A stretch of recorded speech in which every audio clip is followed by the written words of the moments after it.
Hi, I'm Angela Non. I'm Ariana Kempis. And this is BRB Crying.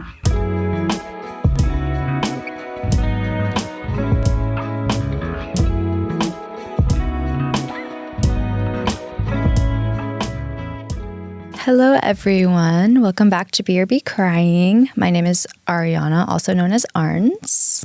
And I'm Angela, also known as Nins. And as we know, this is a podcast where we talk about things that make us cry. We sit here with our emotions, we look them dead in the face, we try to understand them, and we don't shy away from them.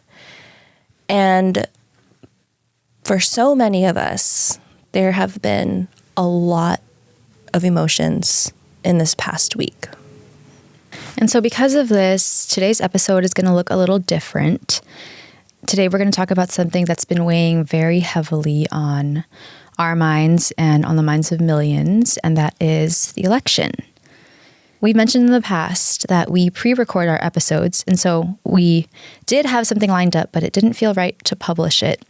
And so instead, we decided to record this episode, and we won't be sharing our usual stories as we do. We won't be spewing our usual BS. Instead, we're going to be reflecting on all the thoughts and the feelings that we've been having since election night. So it's not going to be the usual laughs. It might not be the usual cathartic cry session, but we hope you'll still tune in. And if you know anything about us, our thesis is all about holding space for our feelings and helping us connect with ourselves and each other. We are very deeply rooted in community on this pod. And collective liberation is something that we consider to be a core tenet of community. Yeah, 100%.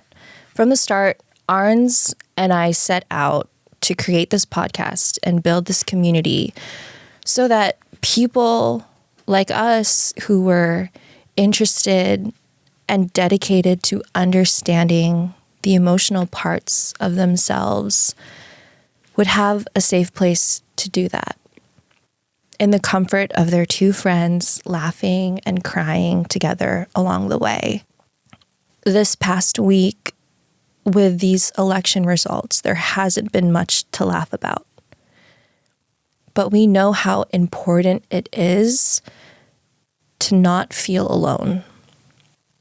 So to all of our listeners, thank you for giving Arns and me the space to sit here with you, to process this news with you, to mourn and grieve and worry together. And we hope that even though this episode is a little out of structure and I don't know, we'll probably be all over the place, in spite of everything happening in this space, on this couch, we hope you feel safe here with us. Okay, so I don't really know how to transition. I guess I just wanted to share kind of how I was feeling in this past week. I know that what I'm going to say isn't something that hasn't been said by literally millions of people already who are much more eloquent, who are much more well-researched. But I guess just to bring us back leading into the night of the election, like all of this campaigning that had been happening for the past year, I just felt so calm about everything. I think it was because I still felt so exhausted from what we had gone through in 2020. And it just sucked out all of this energy from us, all of this anxiety of not knowing if things were going to be changing for the better. And maybe it was me living in my own bubble and being exposed to my own echo chamber and surrounding myself with like-minded people. But I genuinely felt like there wasn't any reason to worry about this election. I was like, Kamala Harris is a shoo-in. Why would I even need to give any more ounce of my energy to this despicable person who is creating such division in this country. There's no way he's going to win. There's no reason for me to even worry about it. But as Tuesday night rolled in, when that red mirage wasn't going away, the doom started settling in. The anxiety started kicking in. And that was the first time I really allowed myself to even dwell on the possibility that we could be going back to this. And not only that, but knowing that the Republican majorities were also taking over the Senate and the Congress, I really started to fear. And I eventually went to bed at around 1 a.m. on Tuesday, woke up a couple hours later. I think this was a collective experience that I'm hearing so many women have had. They woke up in the wee hours of the morning and they just knew. They just knew. And we were so afraid to reach for our phones. We just had an inkling. And once I finally did reach for my phone and confirm what I had already known, no words to describe how awful that moment was. And there was a genuine fear about what this country would come to. And I just sat there in my bed. I didn't have to log on to work for a couple of hours, and so I just cried and cried and cried. It didn't seem real. It didn't seem right. And again, we're recording this the Sunday after the election. So if your For You page on TikTok looks anything like Arns and mine does, and you're seeing people start to speculate, or you're tuning into, I don't know, the astrology of everything, who knows? You may still be holding out hope that things could change, that this isn't the end of the story. And me and Arns are absolutely right there with you. We are hoping just as hard as you. But I do have something that I wanted to share from this week that stood out to me. I mean, aside from obviously the entire shit show that is happening right now in the United States, because I think that even though we are still holding out hope for what could happen, what we all collectively felt on Wednesday was real. It was real. Those feelings of deep sadness and of genuine fear. And if there's anything that you and I have come back to time and time again, it's that we need to feel our feelings. And we need to understand what it is our feelings are trying to tell us. So I was crying on and off the entire day on Wednesday. Thank God I was working from home, and thank God I only had 2 Zoom meetings that day. Camera off, obviously. But when I didn't have anything immediate to do, I was definitely doom scrolling. I looked back at my screen time. I was on TikTok for 7 hours that day. Crazy. But during all this doom scrolling, I came across a poem written by Katarine Hancock. She is a poet, writer, and opera singer based in Chicago. And on the Wednesday, following the 2024 elections, she posted a TikTok of her poem called Daughter. So I'm going to give Arns a copy of that poem, and we're going to read it here together. Daughter by Katarine Hancock. Today, I think of Juniper. I picked the name out years ago. Juniper felt closer as of late. Only 5 years now, I thought. Maybe 6. Oh, how I dreamed of my little girl. My Juniper, evergreen, enduring, strength, beauty. Juniper would inherit a broken country and a boiling planet. Juniper, who might have met death from a smoking gun barrel. Juniper, who would be born with fewer rights than me, her mother, Juniper, who now may never be born at all.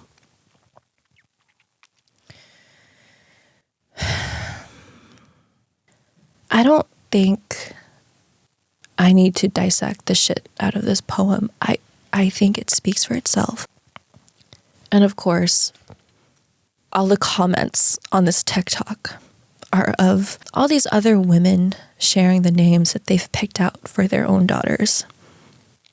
Your Juniper, my Wren, my Vienna, my sweet Iris.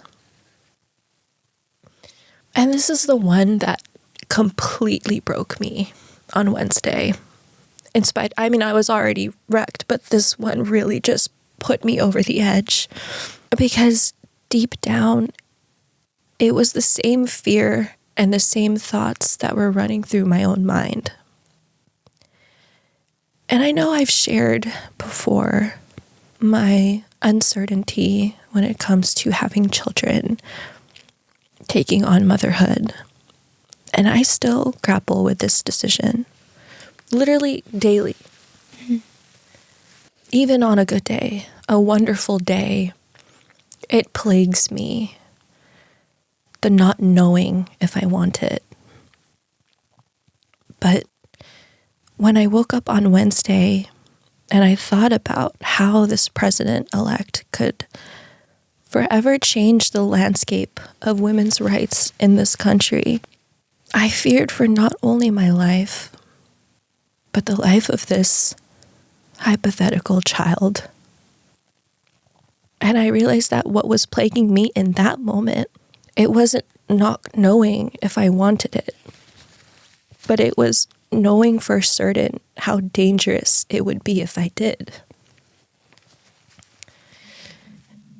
And at breakfast, even before I saw this TikTok, I turned to Lou and I told him,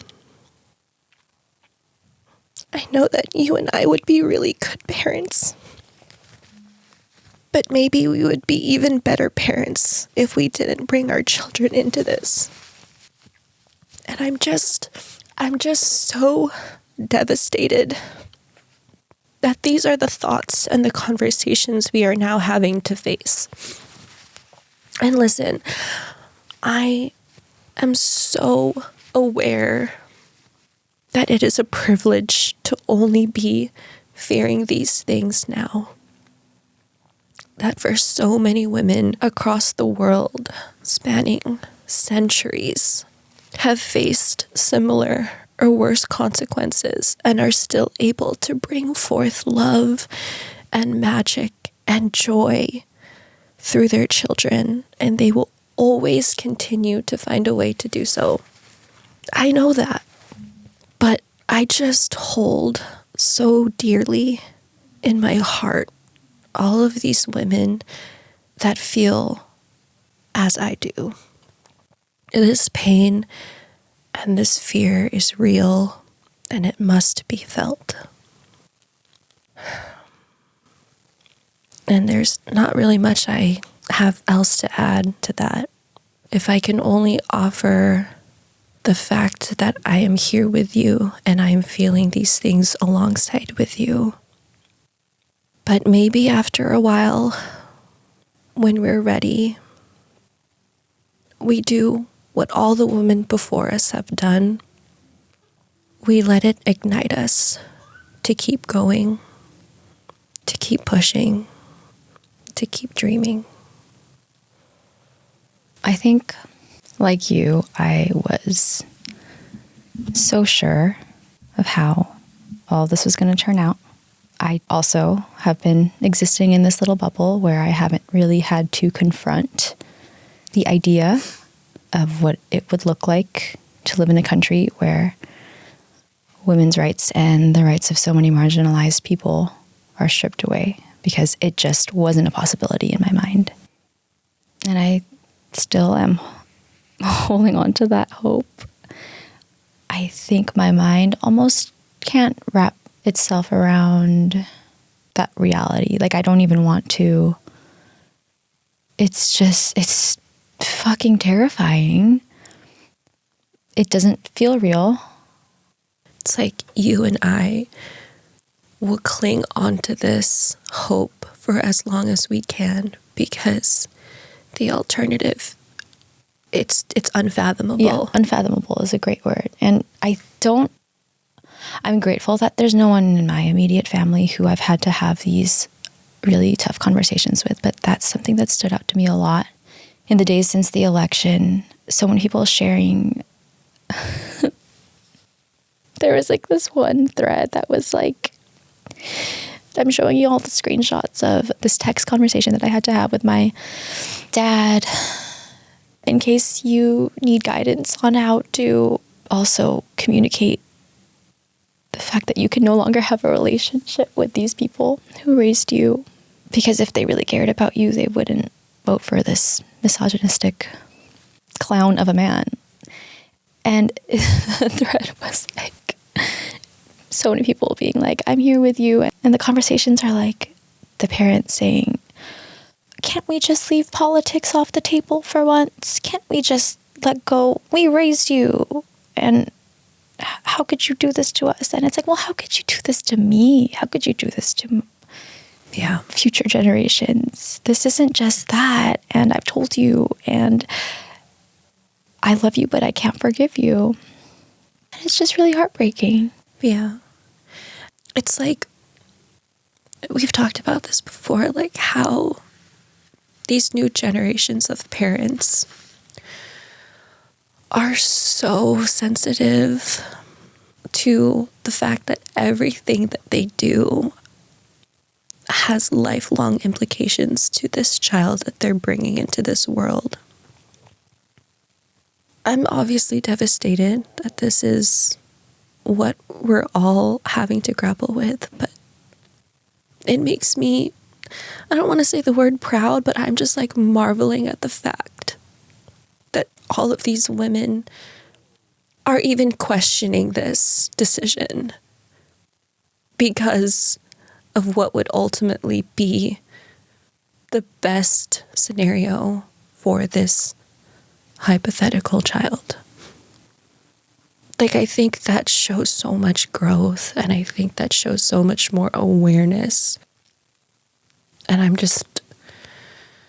I think it's just an honor to be alongside these women. Yeah, I think that I am proud. No, I think that's a great word to use. I'm proud of, in spite of what feels like so many setbacks and one step forward, two steps back, the collective growth. I know we keep seeing that word, divine feminine, that uprising. Mm-hmm. And I see it and I feel it. And at the same time, I felt that a lot for myself and in my own personal life, and how I've grown into myself. With all that said, I think that there's been such a cultural shift towards taking care of me and my own that, while inspiring, it's come at the expense, in my own life at least, I'm speaking from the I, it's come at the expense of disregarding my own community. And I always think to myself, well, what's best for me? What's best for my family? And we're so big on growing community. We talked about this at the beginning of the episode too. This community of crybabies and reaching out to people and how it feels so good to connect. And yet, I don't even talk to my own neighbors. There are literal people around me. There is a community that I exist in where I'm kind of like, no, I'm good. It's like a selective participation. And this is the fire that was lit under me on Wednesday, and you were texting me and you had like all this sorrow and grief. I think I realize, I've learned this through therapy. My form of processing is just sitting down and being like, okay, well, let me just gather all the knowledge that I can gather. And let me just think about all the ways that I can move forward. Like, what do we do now? Yeah. I did notice that too. Well, I noticed, I mean, obviously you and I are the same person in so many ways, but I did notice that you and I handle situations like that very differently. Yeah. I am definitely one that has to sit with my emotions and let it still me for as long as it needs to before I can do anything. Yeah. And like 6 a.m., you were already like boom, boom, boom, research, you know, like. Yeah. And it's almost like a trauma response. Well, I mean, I don't want to call it that because I don't think there is any right way to do it. Oh, totally not. So I don't even want to put like a negative spin on either of our approaches because it's what we have to do. Yeah. And I'm grateful that we know this and we can honor. Yes, we can honor it. Yeah. I think it is interesting to see how people responded on Wednesday. Yeah. So I was in that camp of like, Yeah. I had to check myself. I had to be like, okay, I need to hold space for the grief that I know everyone around me is feeling instead of trying to be like, all right, like here, this is what we need to do. Yeah. Fucking chill. No. At 8 p.m., I was like, wow, I really need to like get up. Complete opposites. No, yeah. I was, yeah. So I say this because regardless of how this election was going to turn out, Tuesday night, Wednesday morning was this jolt of realization for me that we can all give a little bit more of a shit about each other. This entire two-party system fucked. We would be lying to ourselves if we said that everything was going to be perfectly fine under Kamala Harris. And again, that's where I bring in being in my own little bubble. I feel what you're saying there. There are marginalized groups whose immediate rights and safety would have been stripped, of course, immediately under a far-right government. But even under Kamala Harris, there would still be genocide. Homelessness would still be prolific. And healthcare is still so fucked. There would still be mass incarceration and over-policing of Black folks. Wednesday morning, when I looked at my phone, what you were saying about waking up in the middle of the night, not wanting to check, knowing what I totally felt that too. And so, I mean, regardless of who is going to win, we have to ask ourselves if our own elected government officials aren't really truly going to take care of us, then who the fuck is? And the answer is us. We have to take care of each other. We have to lean into community and not just this cute, fun community of people that we're cultivating online, of people who are like-minded. I don't really think community means being able to sit and pick and choose who you want to be in your little group. And so I think we all just need to give more of a shit about each other. And it doesn't have to be these grand sweeping gestures. I think that at least what I see on my own feeds is a lot of the more radical, anarchist kind of like, well, we need to do all these things to dismantle the government as it is, which, yes, I would love to have, a viable third party. But I think personally, I just know that we are so far off from that. As much as I would love for that to be the reality, it's not. And so I think this is a great opportunity for us to ask ourselves, like, what can we do? What can we do for each other?